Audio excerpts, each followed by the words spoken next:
Before we began, we placed the eggs on the 1 liter flask and added vinegar for 3 days so the hard shell would come off and semi-permeable shell was on the outside. This was made to make it act like a cell and its cell membrane. Then, after the semi-permeable membrane was on the outside, we weighed the eggs to know their starting weight.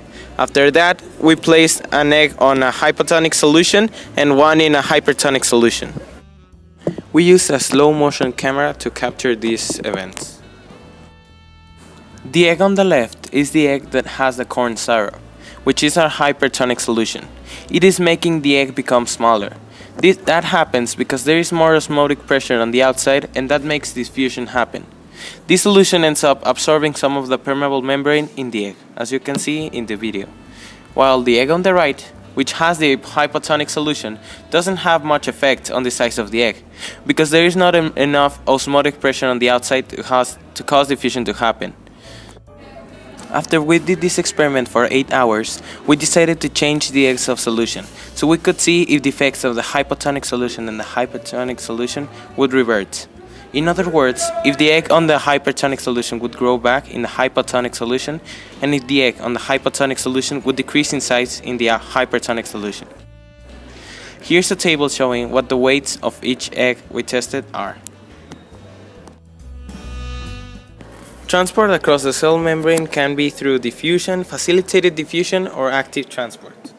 A hypertonic solution is a solution in which the concentration is greater inside the cell than outside the cell. So that means cells tend to lose water when they are in a hypertonic solution. In hypotonic solutions, they are the complete opposite of hypertonic. Cells often have a water concentration that is lower than outside the cells. So the solutes outside the cells are less than the solutes within the cell. So the cells tend to gain water. The characteristics of the cell membrane in animal cells are that it is a fluid mosaic model. It has a polar leaflets that strap each other, and in the center it has a non-polar part that repels water. It is semi-permeable, so it lets some things in and some things not. The only molecules that can pass freely across the cell membrane are cholesterol, vitamin D, sex hormones, and stress hormones. In conclusion, when you put the eggs in vinegar, the eggs become semi-permeable. This is to make it more like a cell.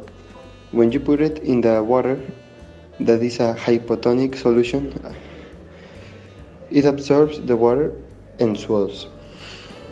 But this does not affect how much the egg weighs. Then in the corn soup, that is the hypertonic solution, the egg deflates and loses weight.